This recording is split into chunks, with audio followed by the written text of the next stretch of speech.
Hello everyone, it's Micah. Welcome to today's Bakeaways. On today's Bakeaways, we are doing biscuits. Well, actually I did biscuits about a week or so ago.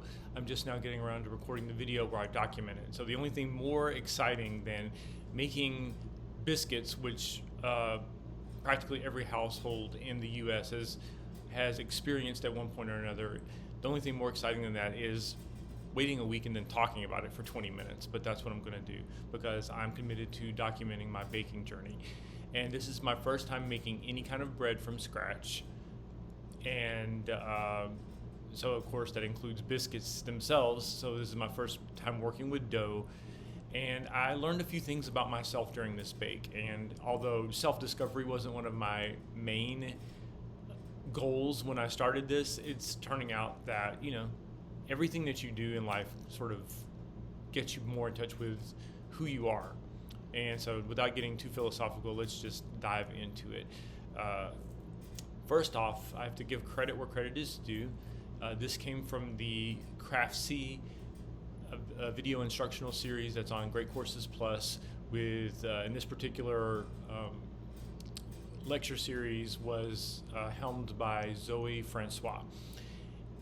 And the first three bakes that I did, documented in my other three riveting videos, the first three bakes I did were out of Sally's Baking 101 by Sally McKinney. And I noticed a trend with those bakes, and that's that everything was very luscious and rich.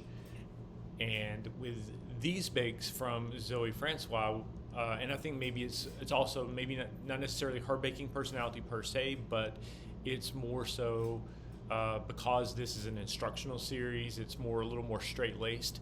I found that these bakes were these recipes were more solidly constructed. It was much more instructional, and the output was much more straight down the middle, like about being technically great instead of with a view towards wowing the person eating the baked goods with how rich and decadent that the dessert was. So in other words, these were a little less rich and decadent. It also has to do with the fact that these are foundation. Two of the three recipes that I did in a row from this series, the biscuits being the first, they were foundational recipes, so they weren't meant to be some sort of razzle-dazzle variation on a known recipe.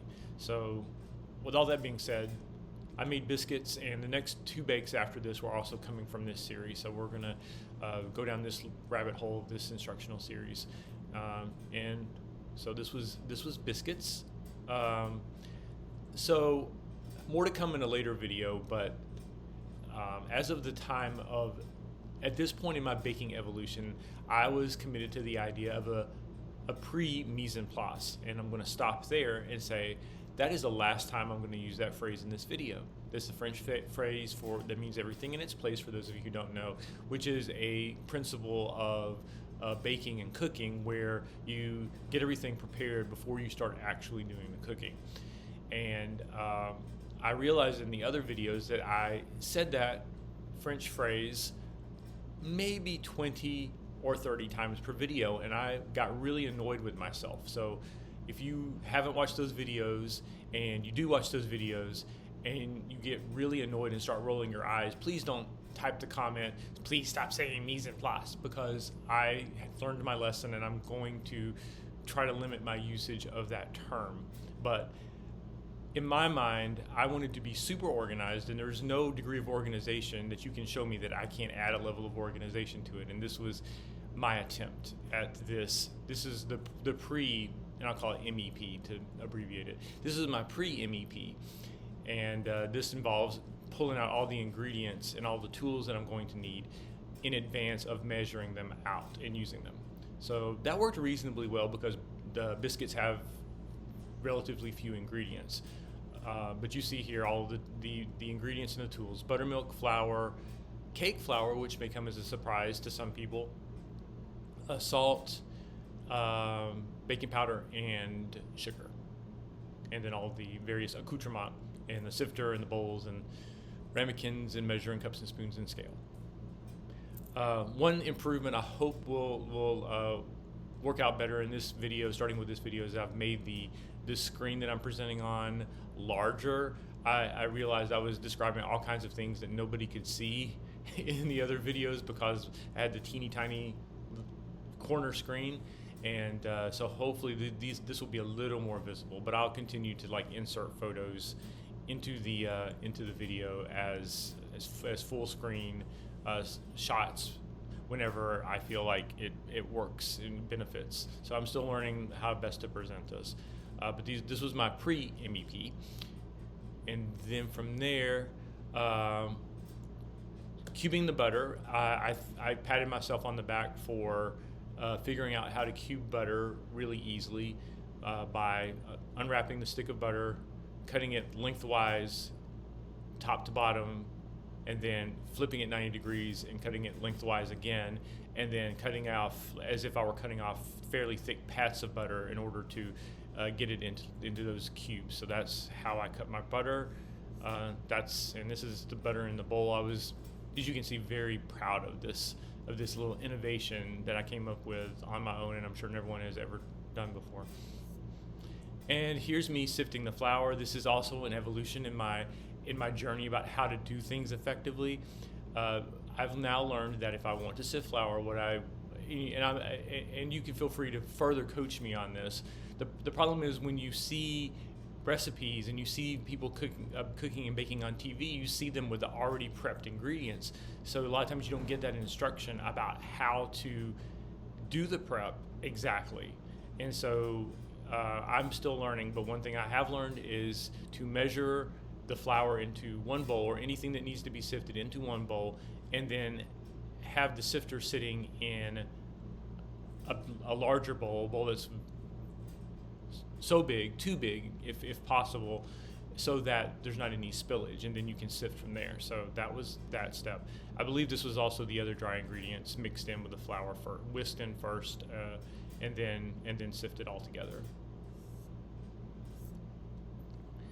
And then that's after I have sifted the flour, and actually I see that the baking powder and salt and sugar are still up there, so I had not mixed in the dry ingredients yet. So this was my exciting pre-mixing photo. The butter is not out yet because I had it in the freezer. I've been cautioned and warned and practically threatened. I'm surprised I didn't receive a ransom note about this, but you do not want your butter to get too soft. So, note taken.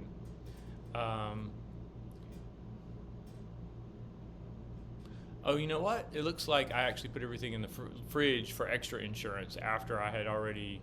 I wonder why I did that. Was that in the recipe? I don't even remember that now. I didn't do that the second time because I ended up remaking this recipe. But it looks like I threw everything in the fridge to get it extra cold.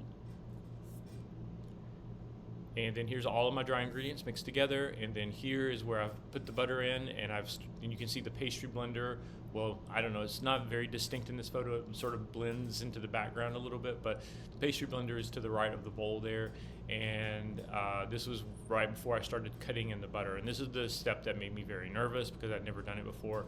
I kind of wish I had gotten an OXO pastry cutter because this one has kind of an uncomfortable sharp edge, not sharp, but not a rounded edge for sure, up at the top. So it pinches a little bit when you're cutting the butter in because it's not a real delicate process. You kind of have to use force on it. But this was me starting to cut the butter in. This was the butter being cut in and me waiting to put the buttermilk in. This was all the buttermilk on the outside of the bowl. We hadn't yet. Because you don't add it incrementally, if I remember correctly, I think you add most of it all at once. And then after I added the buttermilk, and so really now I feel really good, and maybe this is because I have a head start and have seen biscuits being made all my life.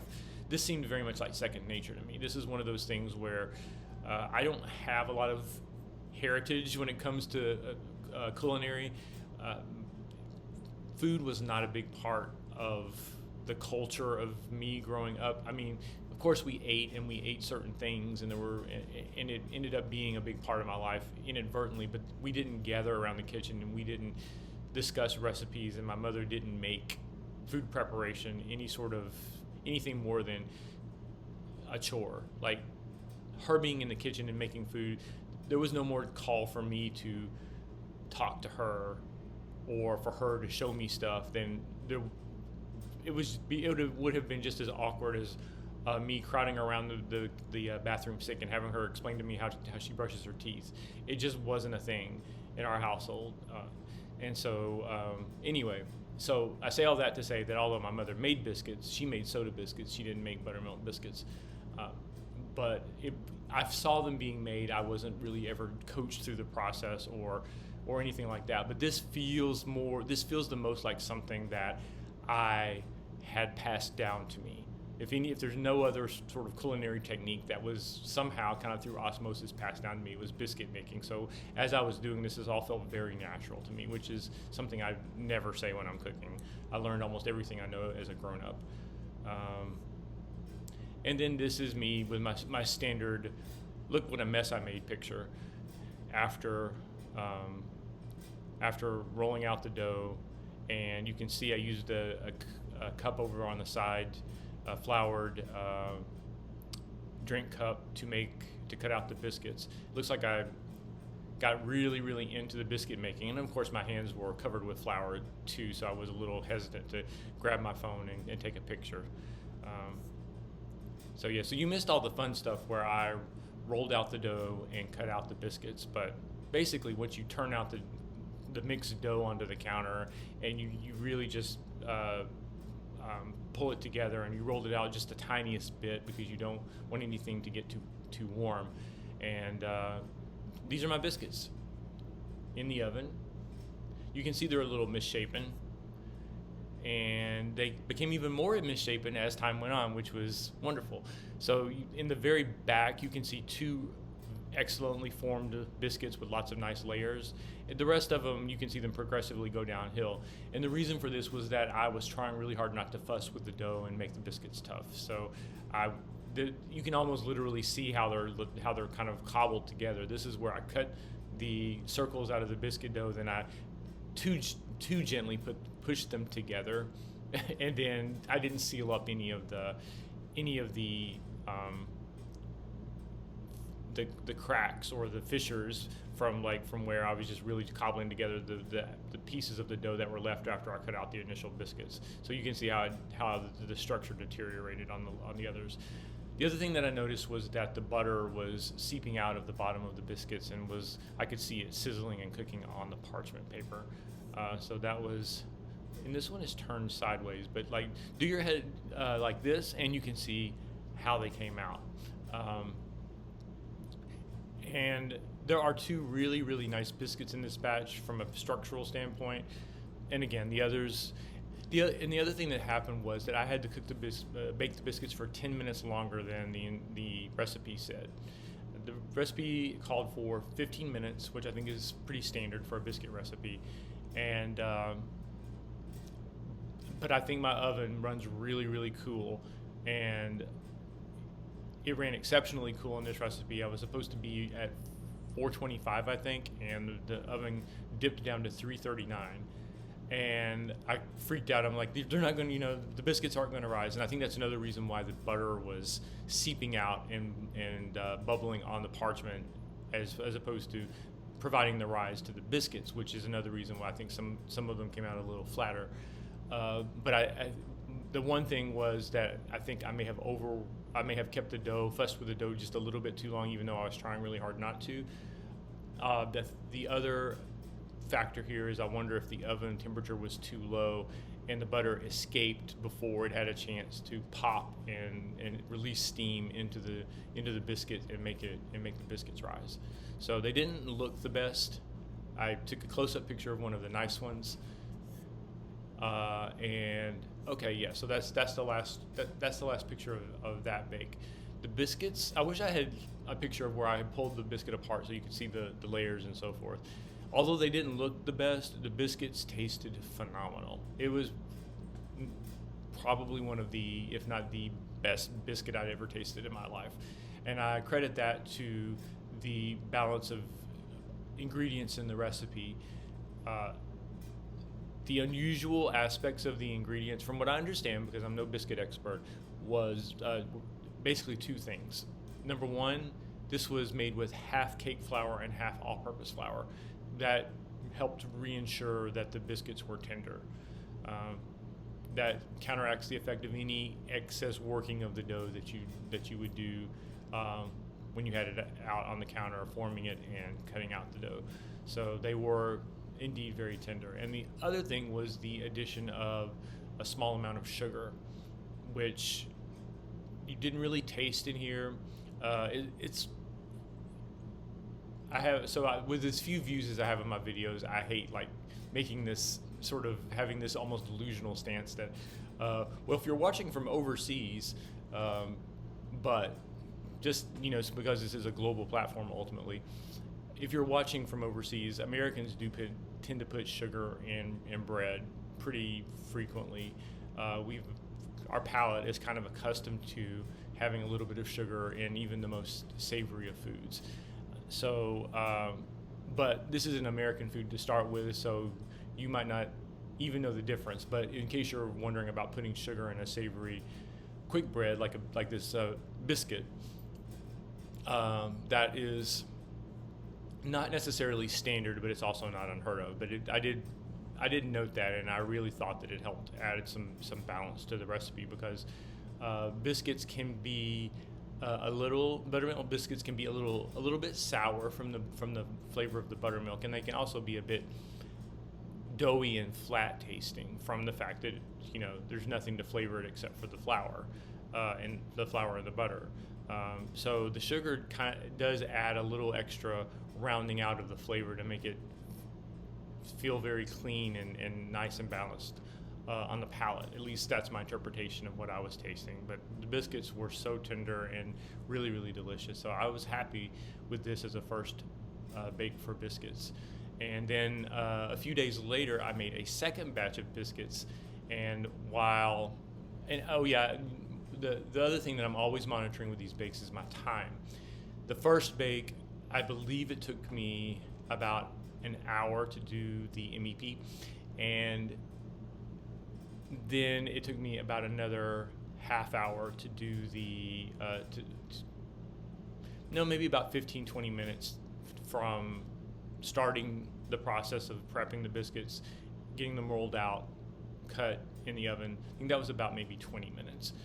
And then, like I said, from there, they were in the oven for 25 minutes. So all in all, it took about maybe 2 to 3 hours to do this first batch of biscuits.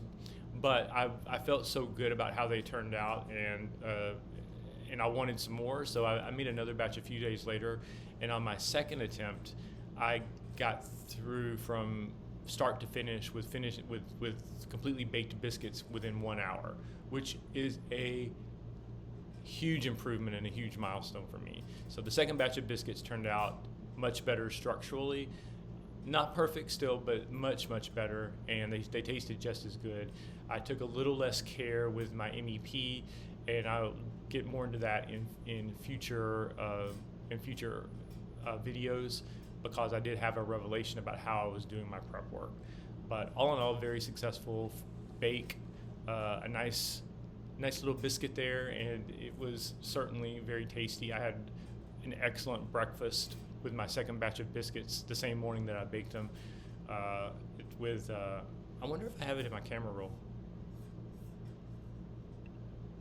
I am going to go through my camera roll and see really quick if I have the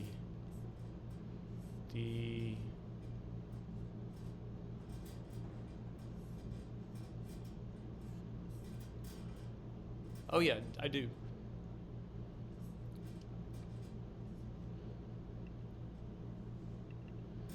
This is my second batch of biscuits that I made a few days later, and you can see they came out a lot more consistent. There's still a little bit of disconnect in some of them, but I'm also, for me, biscuits are going to always be more about taste and presentation. Biscuits are supposed to be rustic. So I'm not going to fuss too much with the dough and make it tough. But this was my second batch. They turned out much better. They cooked in the right amount of time. I made up for the coolness of my oven and kept them at the right temperature. They baked for the recommended amount of time, maybe a couple minutes more, and they were done. And then I had these super delicious egg and cheese biscuits for breakfast following that baking episode. So, and you can see my other little accoutrement on the side. I love pickles with pickles and hot sauce on my egg and cheese sandwiches. So that was a delightful breakfast. So as you can see, I'm already redoing things and making improvements, so I feel like I'm making progress, and we'll leave it at that. So today's takeaway is practice makes perfect.